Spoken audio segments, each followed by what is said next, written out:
오늘 우리 제자의 길이라는 제목으로 말씀을 좀 나누기를 원합니다.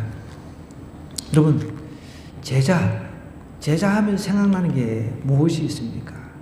최근에 우리 월드컵 지금 시즌이잖아요. 벤투호의 그 제자들을 끌어안고 벤투 감독이 감격에 이제 막 눈물을 흘리고 좋아하는 모습, 16강 진출했다고. 너무 흐뭇하고 막 눈물이 나죠. 우리 대한민국이 여러분 16강 올라갈 거라고 누구도 예측을 못했습니다. 심지어 AI도 대한민국은 못 올라간다 그랬어요. 그런데 우리 홍 집사님이 금요일 날 맞춰서 2대1로 맞췄어요. 아이고, 이게 AI보다 더 영험하셔. 여러분, 이 제자라고 하는 것은 그 사람 밑에서 최소한 6개월 이상 함께 합숙하고 먹고 배우고, 그래서 그 선생님의 의도, 그 선생님이 가르쳐주는 그런 것을 잘 숙지하고 인지해서 따르려고 하는 것. 그게 이제 제자인 거죠. 사전적인 용어는 이렇습니다. 제자는 스스로부터 가르침을 받거나 받은 사람입니다. 벤투 감독이 강조하는 그 축구라고 하는 거, 빌드업이라고 하는 거예요. 빌드업.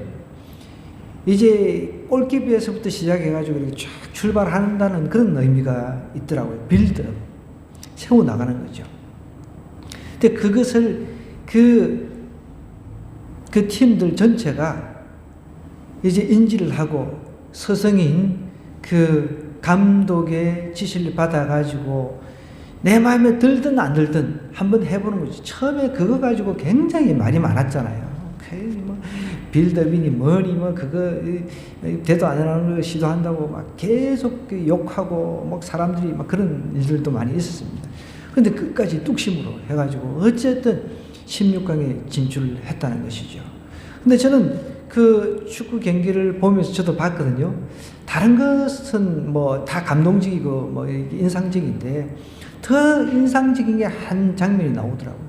다른 사람들은 다 막 역전골 넣고 막 흥분해가 막 와 하고 막 난리가 났는데 아직까지 끝난 게 아니잖아요.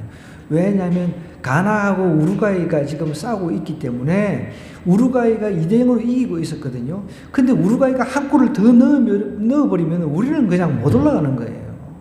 그러니까 아직까지 그 타임이 남아서 6분인가 이렇게 뭐 8분인가 막 줘가지고 너무너무 아주 초조한 상황에서 이 이 서성인 이 감독은 그걸 아니까 그 순간에도 막 기뻐하지 않고 누구 투입하라고 빨리빨리 그 수비수 투입하라고 거기서 막 자기가 감독이 그 레드 카드를 받았잖아요.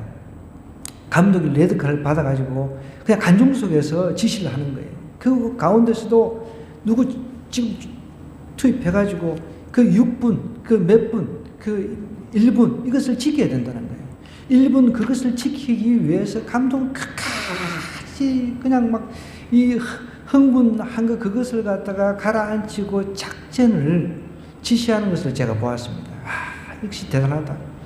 저 서성은 역시 대단하다. 존경받을 만하다. 그런 생각을 해보았습니다.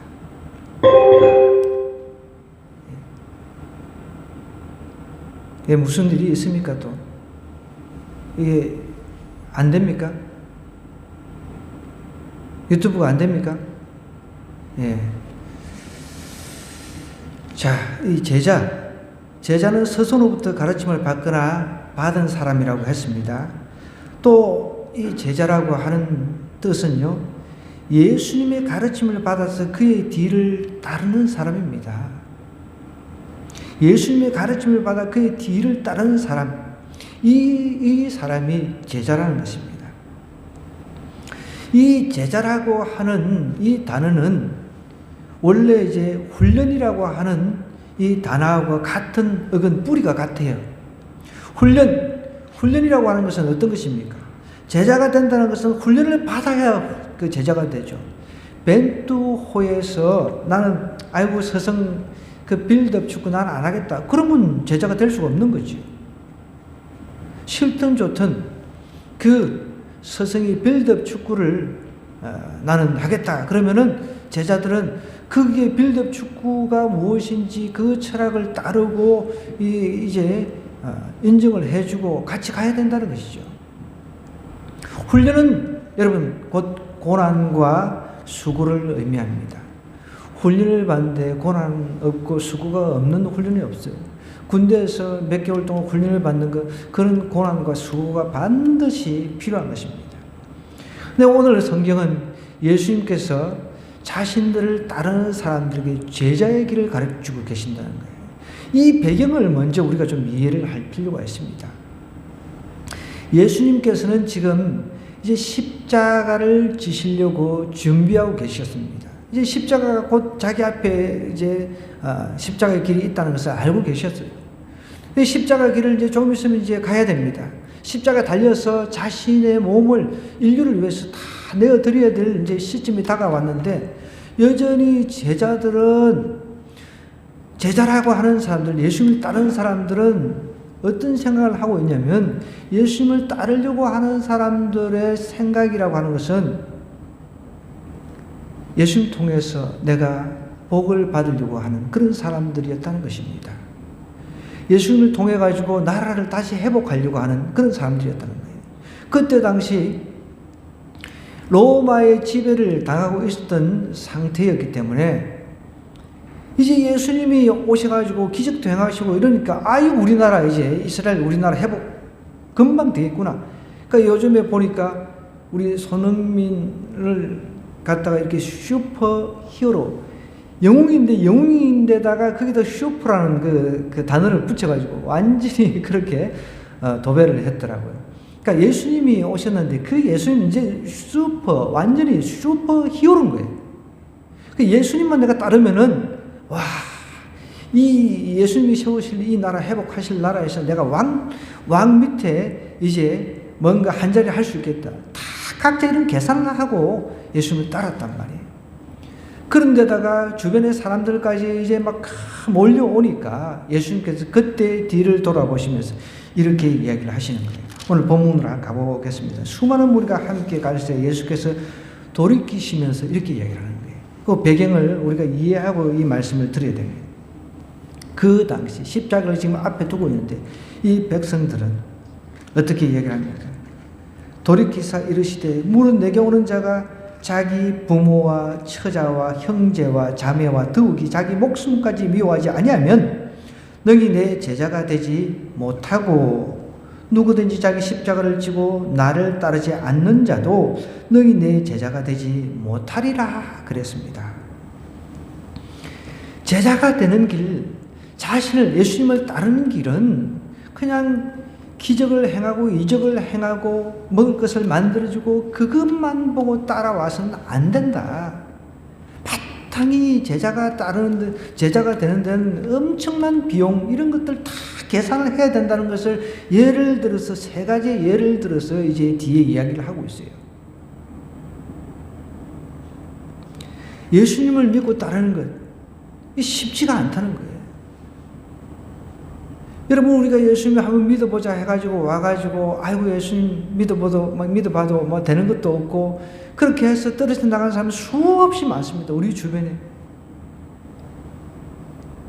예수님은 우리에게 단순히 이렇게 뭔가 여기 따라가면 뭔가 있을 것 같아가지고 이렇게 따라오는 그런 사람을 원치 않았습니다. 제자가 되기를 원하셨다는 거예요. 우리 한 사람 한 사람이 제자가 되기를 원하신다는 거예요. 훈련을 받아서 고난 가운데서 훈련받아가지고 훈련된 사람은 넘어져도 빨리 일어납니다. 훈련이 되어 있지 않으면 넘어지면 잘 못 일어나거든요. 제가 예전에도 한번 말씀드렸죠. 실질적으로 그 월남전에 파병된 사람 이야기를 제가 들었어요. 집사님 이야기를 들었어요. 그렇게 월남전에 파견되기 전에 훈련을 받고 갔는데 전쟁터에 총알이 날아오는데 자기는 공중에 대고 총을 쏘았대요. 공중에 대고 겁이 나가지고. 그렇게 훈련이 돼도 그 사람을 보고 직접 쏘는 게 아니라 막 겁이 나가지고 공중에 공중에다가 대고 총을 쏘았다는 것이죠. 제자는 그냥 되는 게 아닙니다. 훈련으로 된다는 것이죠. 그냥 예수님만 내가 예수님 믿는데 왔다 갔다 그런 수준으로 우리가 제자라고 할 수가 없다는 것이죠. 오늘 예수님께서 우리에게 이 제자의 길에 있어서 딱 두 가지를 이야기를 하고 있습니다. 그 첫 번째가 25절에 이렇게 이야기를 하고 있어요. 가족과 자기 목숨까지 미워하면서 주님을 따라가는 거예요. 심지어 자기 생명조차 감정적으로 가족을 미워하고 그런 차원이 아니라 우선순위를 말하는 것입니다. 그것을 이야기를 하는 거예요. 물론 내게 오는 자가 자기 부모와 처자와 형제와 자매와 더욱이 자기 목숨까지 미워하지 아니하면 너희 예수님의 제자가 될 수가 없다는 거예요. 미워한다라고 하는 것은 덜 사랑한다 이런 뜻이에요. 하나님보다 덜 사랑해야 된다는 거예요. 가족도 하나님보다 덜 사랑해야 된다는 거예요. 내 가족도 하나님보다 더 사랑하면 그것이 우상이 될 수가 있는 것이죠. 자기 부모와 처자와 형제와 자매와 더욱이 자기 목숨까지 미워하지 아니하면 하나님보다 더 좋아해버리면 안 된다. 더 사랑해버리면 안 된다는 거예요. 그건 우선순위를 이야기를 하는 거죠. 여러분, 그게 참 쉬운 말이 아니죠. 우리가 예수님 가족 중에서 한 사람은 예수님 믿고 한 사람 믿지 않으면 그렇게 얘기해요. 예수님이 나보다 더 좋아? 이렇게 질문할 때가 있잖아요. 하나님 나보다 더 좋아? 이렇게 질문할 때가 있어요. 그럼 그랬다가 이제 뭐 집에서 이제 사단이 일어나는 거예요. 그럼 이혼하자 막 여기서부터 막 사단이 일어난다는 거죠. 여러분, 우리 주님께서 바로 그런 것을 이야기를 하는 거예요. 그래, 그럴 때는 어떻게 이야기를 해요? 예수님이 더 좋은데 예수님 때문에 당신을 사랑해. 이렇게 말을 해줄 수 있어요. 그래, 당신보다 예수님 더 좋아. 이렇게 감정을 섞어가지고 이야기해보면 그때 문제가 생긴다는 것이죠. 예수님께서 여기서 이렇게 이야기하시는 것은 그렇게 감정을 가지고 집에 가가지고 이렇게 이야기하는 이런 뜻이 아니죠. 우선순위예요. 왜요? 하나님이 우리를 만드셨잖아요. 우리를 창조하셨잖아요. 우리는 피조물입니다. 우리는 하나님의 그 사랑을 받아가지고 다른 사람에게 사랑을 하는 존재예요. 사랑도 하나님 것입니다. 그 사랑을 우리가 받아가지고 남편 사랑하고 아내 사랑하고 자식 사랑하는 것이거든요. 그리고 우선순위 하나님을 먼저 사랑하지 않고 가족들을 사랑하는 것, 이것은 제자의 조건에서는 맞지 않다는 것입니다. 가족과 자기 목숨까지 미워하면서 주님을 따라야, 그래야만 비로소 제자의 자격이 있다는 것이죠. 아무나 벤투호의 제자가 될 수는 없잖아요. 23명인가 그 사람만 벤투호에 뽑혀가지고 제자가 된 것입니다. 또 하나 27절에 어떻게 이야기하는지 한번 보겠습니다. 제자의 길에 있어서 예수님께서 우리에게 말씀하고 있는 27절의 말씀 한번 보겠습니다. 누구든지 자기 십자가를 지고 나를 따르지 않는 자도 너희 내 제자가 되지 못하리라. 누구든지 자기 십자가를 지고 나를 따르지 않는 자도 너희 내 제자가 되지 못하리라 라고 이야기를 하고 있다는 것이죠. 자기 십자가를 지고 주님을 따르는 자가 제자라는 겁니다. 먼저는 자기 가족과 목숨까지, 자기 심지어 목숨까지도 내어놓으면서 미워하면서 주님을 따르는 자가 제자라고 했는데, 이제는 자기 십자가를 지고 주님을 따라라는 거예요. 그래야만 제자가 될 수 있다라고 이야기를 하고 있습니다. 자, 그러면 이 자기 십자가를 지고 예수님을 따르는 자에 대한 이 비유를 통해서, 이 말씀을 통해서 우리가 좀 배경을 또 한번 이해할 필요가 있습니다. 그때 당시 로마 제국 치하에서는 범죄자나 포로를 십자가에 못 박을 때 못 박히는 자는 십자가에 못 박히는 자리까지 조금이라도 자기 십자가를 지고 가도록 하는 경우가 종종 있었다고 합니다. 예수님도 자기 십자가를 지고 가다가 너무 힘에 기어서 다른 사람이 대신 지고 갔잖아요. 그것처럼 이 십자가를 진다라고 하는 것은 어떻게 보면 죽음을 의미합니다. 십자가라고 하는 것은 죽음을 의미하죠. 자기 십자가를 지고 예수님을 따르라라고 하는 이 말씀은 여러분, 내가 죄 아래 종노릇 했던 옛 사람이 죽어져야 된다는 거예요. 내가 과거에 죄 아래 살아가지고 죄의 종노릇 하고 있었는데 이제는 그 죄의 종노릇 하던 그 과거는 내가 죽어져야 된다는 거예요.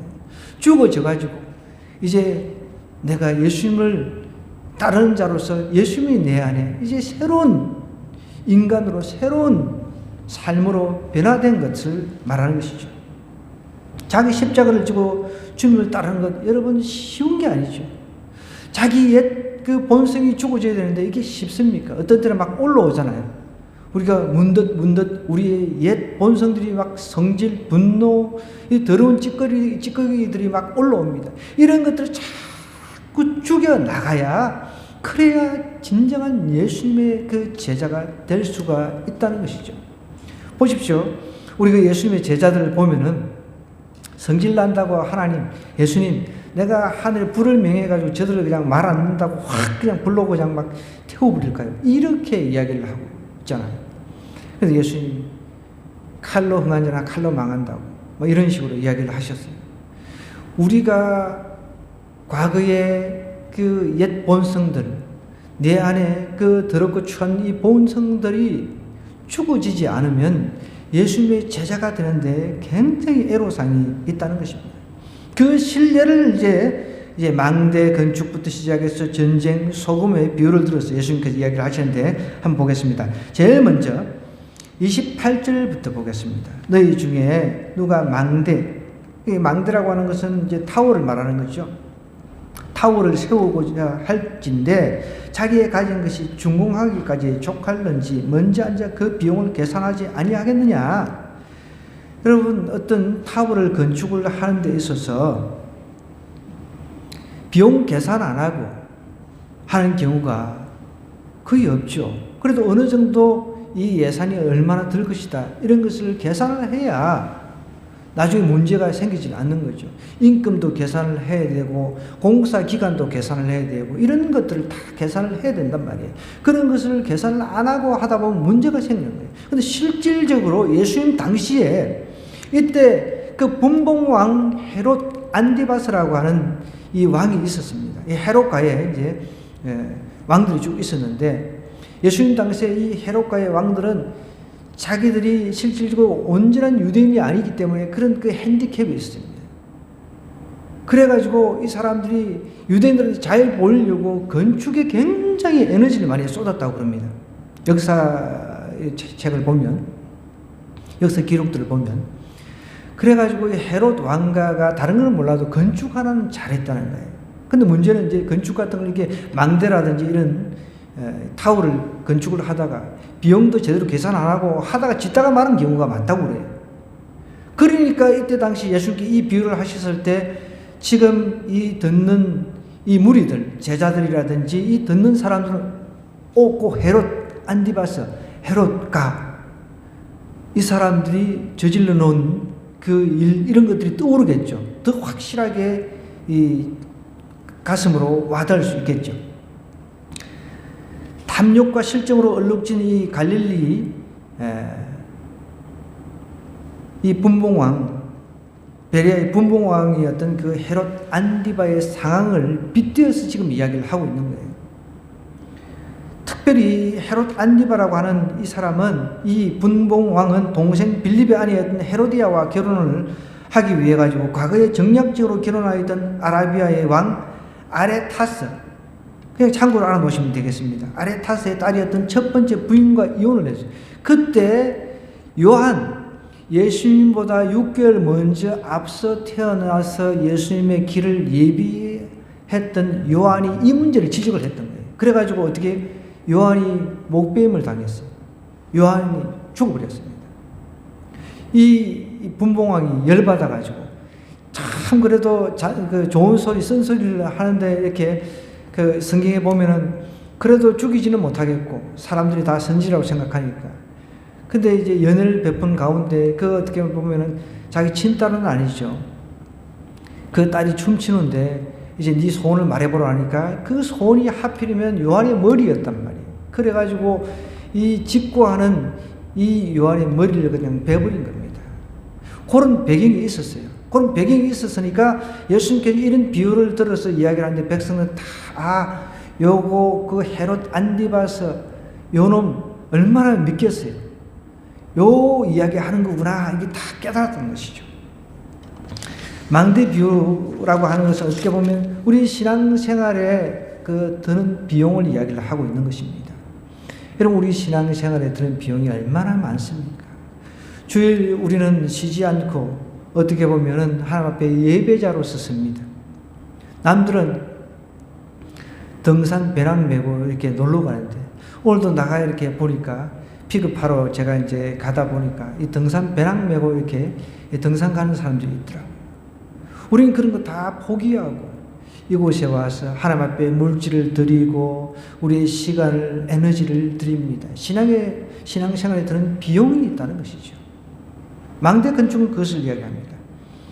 이 29절에 보면 그렇게 아니하여 그 기초만 쌓고 능히 이루지 못하면 보는 자가 다 비웃나는 지금 헤롯 안티파스를 지금 비웃고 있는 거죠. 이래서 이 사람이 공사를 시작하고 능히 이루지 못하였다 하리라 라고 이야기를 하고 있습니다. 또 하나 이제 이 전쟁 비유를 들고 있죠. 31절입니다.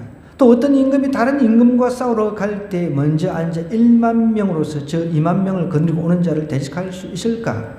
헤아리지 아니하겠느냐? 만일 못할 터이면 그가 아직 멀리 있을 때 사신을 보내 화친을 청할지니라 그랬습니다. 여러분 전쟁이라고 하는 것 10,000명하고 20,000명하고 같이 붙어버리면 누가 이기겠습니까? 우리가 상식적으로 이야기를 하는 겁니다. 물론 뭐 300용사, 뭐 로마의 뭐 300명이 뭐 이 어마어마한 그 스파르타의 300용사 이런 대단한 사람들도 있지만 일반적으로 10,000명이 20,000명을 대적하기는 쉽지가 않습니다. 자칫하면은 자기도 왕도 죽고 백성도 다 죽어버리는 거예요. 이런 위험을 감수하고 그래 내가 그냥 막 한번 싸워가지고 20,000명하고 한번 붙어보겠다. 이래가지고 무모하게 도전했다가는 자기도 죽고 자기 가족뿐만 자기 백성들 10,000명 다 몰살할 수도 있는 위험이 있죠. 그러면 이제 생각을 하는 계산을 해보는 거예요. 도저히 내가 이 10,000명 가지고 저 20,000명 상대를 안 하겠구나. 하면 안 돼. 우리 다 죽겠구나. 그래서 이제 타협을 하는 거죠. 이제 타협해가지고 뭐 내가 좋은 걸 바칠 수 있으면은 바치고 이렇게 해서 다 같이 살려고 이렇게 임금이 계산을 한다는 것이죠. 전쟁이라고 하는 것은 신앙생활의 위험을 이야기를 하고 있는 거예요. 여러분 신앙생활에도 위험이 있습니다. 정말 위험이 있다는 거예요. 어떤 때는 내 목숨까지 바쳐야 될 그런 위험이 있다는 거예요. 예수님을 부인하지 않고 살다가 어떤 때는 공산주의에 의해 가지고 아직도 위험을 이제 무릅쓰고 탈북하는 탈북자들 있잖아요. 신앙에는 이렇게 어마어마한 위험을 감수해야 되는 비용이 있다는 거예요. 그것을 지금 이런 비용을 니네들이 다 감수하고서 따를 수 있겠느냐? 이것이 제자라는 거죠. 이 정도 돼야 제자라는 소리를 할 수 있는 것이죠. 그냥 대충 그냥 막 믿는 것도 아니요, 안 믿는 것도 아니요, 뜻 미지근한 그런 상태, 그렇게 해가지고는 제자라고 할 수가 없다는 것입니다. 그 다음에 이제 마지막으로 이제 소금 비유를 들고 있는 거예요. 소금이 이제 좋은 것이나 소금도 만일 그 맛을 잃으면 무엇으로 짜게 하리요? 땅에도 그러면도 쓸데없어 내버리느니라. 들을 귀가 있는 자는 들을지어다 하시니라 그랬습니다. 여러분, 이 예수님께서 이 소금 비유를 하실 때만 해도 팔레스타인, 그러니까 이스라엘 지역의 소금질이 굉장히 안 좋았다고 그래요. 소금질이. 지금은 뭐 우리가 좋은 정제되어 있는 소금들을 먹고 있지만 이때 당시 소금질이 너무 안 좋았대요. 그러니까 그럼에도 쓸데없어 내버려지는 그런 소금이 많았다는 것입니다. 그러니까 이것도 이 비유를 들었을 때 이 백성들이 예수님 따르는 사람들이 그것을 다 알아들었던 거죠. 이 소금 비유라고 하는 것은 어떻게 보면 배교라든지 타락을 의미하는 거예요. 예수님 믿겠다고 해가지고 배교하고 타락하는 사람이 수없이 많이 있습니다. 수없이 많다는 거예요. 예수 믿는 것은 자기 목숨까지도 버려야 될 그런 환경인 경우가 참 많이 있습니다. 우리는 그렇게 목숨까지 걸어야 될 상황은 아니죠. 우리나라 상황은. 그런데 여러분, 가까운 우리 북한만 해도 목숨 걸고 지하에서 믿음 생활하는 사람이 많이 아직 있습니다. 드러나지 않은 뿐이죠. 최근 뉴스에도 보니까 우리 북한 주민 중에 고등학생들이 한국 드라마를 이렇게 구해가지고 보다가 잡힌 겁니다. 그것도 이제 학생들이니까, 고등학생들 미성년들이다 보니까 한국 드라마 재밌다 해가지고 돌려본 거예요. 그래가지고 잡혀가지고 3명 사형당해 버렸습니다. 아주 나쁜 놈들이, 저 북한은 무너져야 되는 거예요. 그거 돌려봤다고. 그냥 뻔때를 보여주자 해가지고, 미성년자인데, 북한도 그래도 아량이 있는데, 미성년자 놔뒀다가는 이 한국 드라마가 다 그냥 정복을 해버리면 이 체제에 위험이 있다라고 판단한 것이죠. 한국 드라마가 그렇게 위력이 있는 것 같아요. 드라마 좋아하시는 분들 많은데, 참 드라마 보다가 이거 죽었다고 하니까 내 마음이 너무 아파요. 고등학생들. 혹시 우리 드라마 보다가 잡혀가 죽은 사람들 우리 한국에 없는 줄 알지만은 너무 좀 비극이잖아요. 너무 슬프잖아요. 여러분, 우리가 예수님 믿는다고 하는 것은 배교라든지 타락, 여러 가지 위험이 있다는 거예요. 신앙생활의 위험도 있고, 신앙생활에 드는 비용도 있고, 이런 것을 다 계산하고 예수님을 따른 자가 되라는 거예요. 그러면 이런 거 계산 안 하면 따르지 못하느냐? 물론 그건 아니지만, 정말 제자가 된다라고 하는 것은 그만큼의 비용 계산이 필요하다는 것이죠. 예수님은 지금 십자가를 지려고 가는데, 제자들은 네가 크니 내가 크니, 내가 한자리, 내가 오른쪽 앉니 내가 왼쪽 앉니, 이 계산만 하고 있는 거예요. 엉뚱한 계산만 하고 있는 거예요. 그래서 예수님께서는 얼마나 답답하시겠어요. 그 예수님께서 이 제자가 되는 길을 가르쳐 주신 거예요. 우리도 마찬가지입니다. 예수님 믿으면 뭐든지 잘 된다 하더라. 막 돈도 잘 벌리고, 막 건강도 문제 없고, 자녀 문제도 문제 없고, 막 다 잘 된다. 그게 이제 번영신학이라고 하는 것입니다. 한때는 그 번영신학, 모든 것이 잘 된다. 내 영혼이 잘 되고 범사가 된다. 뭐 이런 거 있잖아요. 물론 그건 성경에 나온 거니까 좋은 거죠. 근데 모든 것이 잘 되는 건 아니죠. 그럼 예수님 믿는 사람들이 다 잘 된다고 한다면은 예외가 없어야 되는데, 예배가 많잖아요. 예수님 따랐던 12제자만 해도 죄다 순교당했습니다. 잘 먹고 잘 사는 사람들이 거의 없죠. 사도 바울도 순교당했고. 그만큼 비용이 든다는 것입니다. 그만큼 힘이 든다는 것이죠.